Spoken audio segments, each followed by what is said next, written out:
Hi, everyone. Welcome to High School English. I'm Miss Stacom, and I am the high school English teacher of 10th through 12th grade students at Homa Christian School. This PowerPoint is going to tell you a little bit about me and a little bit about what to expect in my courses this year.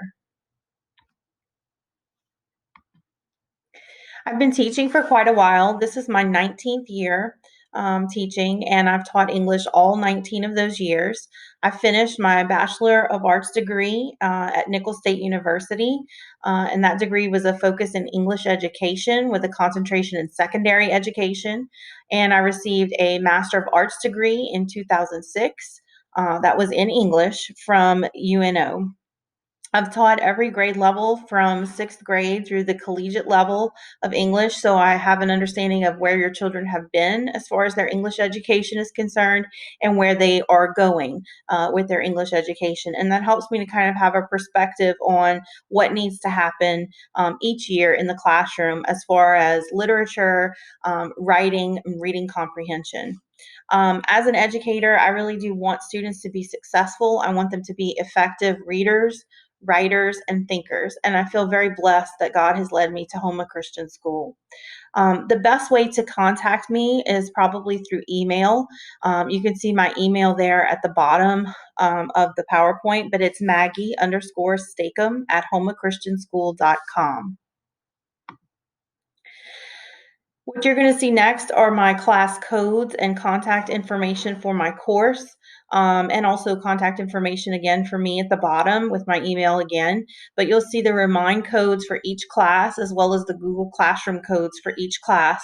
So please take a moment right now if you need to pause the presentation to jot those down, or you can go ahead and go back to them later to get the codes for your child's class. Also be reminded that your child, if they're in the regular class, that's going to be the A class. And if they're in the honors class, that's going to be the B class. Those have different codes for the different classes.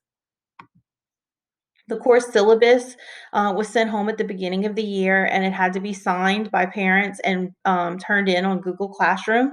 So you will be able to find the course on Google Classroom if you need to reference it in any way. If you do not, if you're having trouble accessing it that way, go ahead and email me and I can send you a copy if needed. Policies and procedures for my courses. All of my English courses basically have the same kind of skeletal structure. We start with a bell ringer, which is either going to be some type of editing exercise or an annotation exercise with a poem or a short piece of writing, or sometimes it might be a journal entry. And then we move on from the bell ringer to our lesson, where we focus on a particular skill or a particular work of literature. We do annotations, we read, we discuss, we take notes. Or if we're doing a writing lesson that day, we would be working on a piece of writing perhaps. We do some sort of practice, which may involve discussion or questions, working on some type of group or collaborative work, or again, working on a piece of writing. Sometimes we are doing peer editing and things of that nature during that time. Homework or an assignment at the end of class. Sometimes, if there's enough time, I will have students start with an assignment just so that we have time for them to ask questions before they go home or to clarify directions if necessary. I don't assign a ton of written homework. I usually, I'll give practice if I think it's needed. But a lot of times the things that they'll be doing for homework for me would be rereading something or doing a reading assignment, studying notes, or possibly finishing or editing a writing assignment. Those are most often the types of things I assign for homework. And I do not give homework every day. And I don't assign homework just to assign homework. I'm always trying to look to see what we need to do to forward our progress in the class. So that's what homework is for. We also, at the end of class, of course, now we disinfect the classroom, we disinfect Chromebooks. So all of that is happening at the very end. One of my tips for success that I recommend for students in my class is if you have notes, which we don't always have current notes that we're studying, because sometimes we will be, kind of in the middle of a reading assignment or a novel or something like that. So they may not have exactly outline notes, but the notes that they do have, if they just review them for 10 or 15 minutes a night, it's a lot more beneficial to them than waiting until right before the test. So that's a kind of a tip for success that I would recommend for you guys. As far as English is concerned, major assignments, tests, and projects. When we finish a unit study, we always take a test on that. When we finish a novel unit, we would always take a test on that. The biggest assignment that you're going to have this year in either English 2, 3, or 4, no matter which grade level you're in, would be the research paper. And during the quarter that students complete the research paper, that is the only writing assignment for that quarter. And the research paper does count for 2 test grades, so it is pretty substantial as an assignment. Every other quarter, the classes will have 2 writing assignments per quarter. And then other things that we would have along the way: quizzes, homework, bell ringers, small projects, other assignments that would make up the rest of the student's grade. So it's not just, test grades or just writing assignment grades, but there will be some other smaller things built in as well. In the 10th grade course, these are the units and novels that we cover. We cover a unit on literary devices, especially figurative language is the focus. And it starts off with just some basic poetry. Then we move into short stories, focusing on the idea of the plot arc and different ideas as they're developed in the short stories, so we can kind of see and study that process of a plot in a shorter structure, so students can see it very easily beginning to end before we get into novels. We do a little mini unit as part of that short story unit on irony specifically. And then we move into our first book, which is actually not technically a novel. It's an autobiographical narrative, and that book is Night by Elie Weisell, who is a Holocaust camp survivor who wrote the story based on his experience in several different concentration camps during World War II.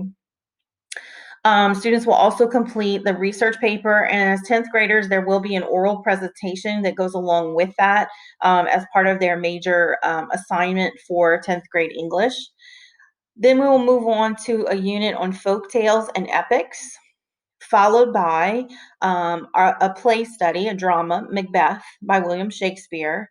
And then we will have a poetry unit before moving into our last novel, which is a separate piece by John Knowles. And then we will finish up the year with nonfiction and elements of argument. So that's kind of just an overview of 10th grade.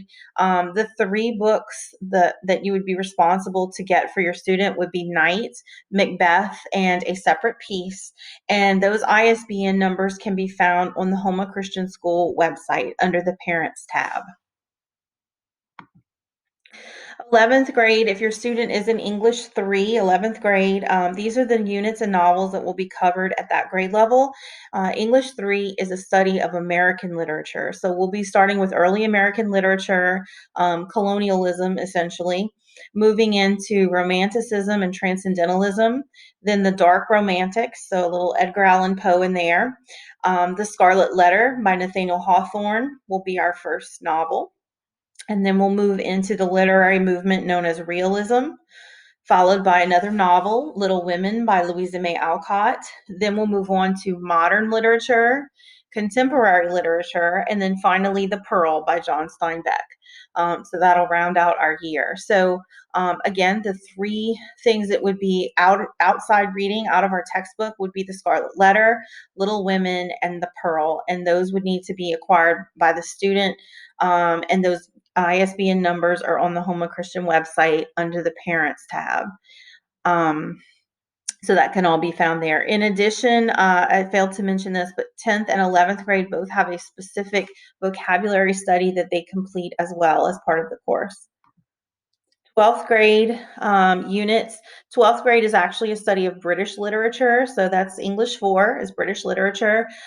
We go through, just like American literature, we go through a timeline so that students can see how these things build on each other. We start with early British literature, followed by the Renaissance. Then we go into Hamlet by William Shakespeare, so we get a play there. The Civil War to Enlightenment period, followed by the Romantics. Then a novel, Frankenstein by Mary Shelley. Then Victorian literature, modern and contemporary literature, and then last but not least, Animal Farm by George Orwell. So that's going to run us through a timeline of British literature. Again, most of the selections for these units are coming from the student's textbook. We use the Bob Jones British Literature text, but other things will be pulled in. I do like to supplement sometimes with additional poems, some of them by the same authors that are in the text, but just to add in a little bit more so that students can see more of a sampling. But this would be the 12th grade. This would be 12A study of units and novels that they would be studying this year. AP English is a senior course. It's basically the honors course for English 4, and AP stands for Advanced Placement. AP courses are overseen by what is known as the College Board, and they have a certain set of standards and a certain set of requirements that are necessary for their courses. Students who are in AP English are getting sort of I guess it's like a kind of a light college experience. They're taking sort of something that kind of loosely resembles a college course in the safety of their high school environment. And students who take AP may opt to take the AP exam in May to receive college credit. Some AP students opt out of the AP test for English simply because if they know what school they're going to, they may already have the ACT score necessary to get the credit. But for some students, depending on the school of their choice, the ACT score may be very high as a requirement to get credit, or they may not have achieved that ACT score, and so they may opt to take the AP exam to go ahead and get credit for those courses. AP is going to include the study of some British literature, but it's also going to pull in other materials from other authors, a variety of authors. It's going to have more complex writing assignments, additional novels, and longer selections, and it's a more writing intensive course than the regular English 4. So it is definitely kicked up quite a bit as far as the level of intensity in this course. As far as units, the AP course includes all of the units and novel studies that are already in English 4, and in addition, these units are added. So we have AP Poetry, AP Hamlet, which English 4 is already doing Hamlet, but this is just a more intense study. An AP Short Story Boot Camp unit, there's going to be the inclusion of an additional novel, which is Wuthering Heights by Emily Bronte, a Frankenstein AP unit, and an additional reading, which is a play, The Importance of Being Earnest, which is also an AP unit. So AP English will incorporate quite a bit more than the regular 12th grade course.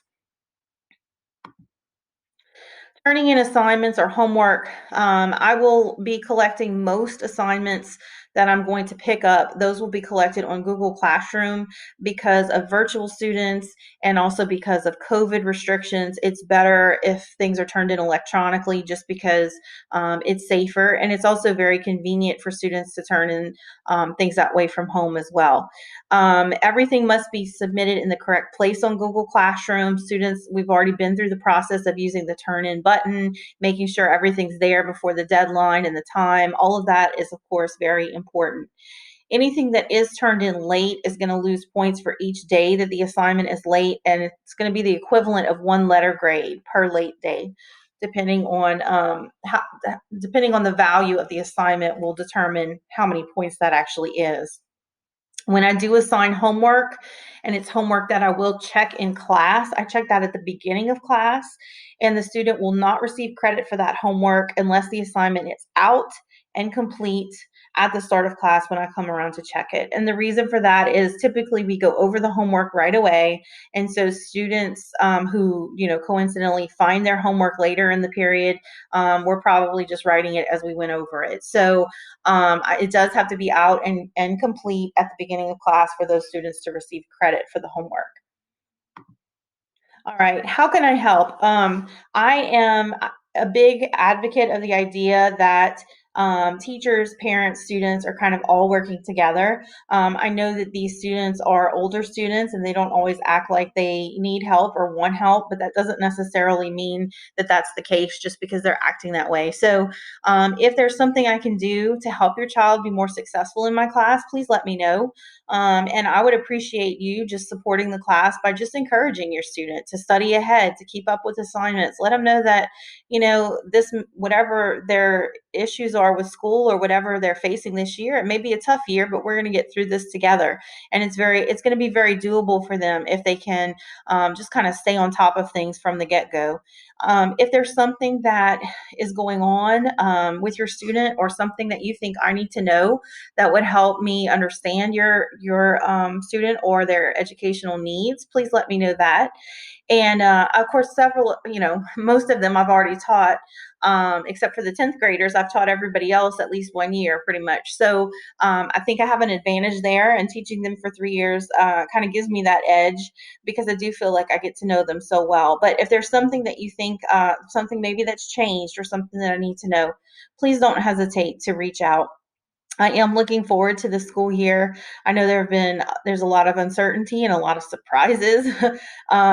Not all of them good, of course, but it's still a great year to be a warrior. And I'm so glad that we are back in the classroom. And it's been so great to see everybody, to see their smiling, well, not smiling faces because they're behind masks, but to see the sparkle in their eyes sometimes, and to see them just have as much of a normal year as we've been able to have so far. It has been wonderful. So again, don't hesitate to contact me if you have questions or if you need help with something. And I look forward to working with you all this year. Thank you.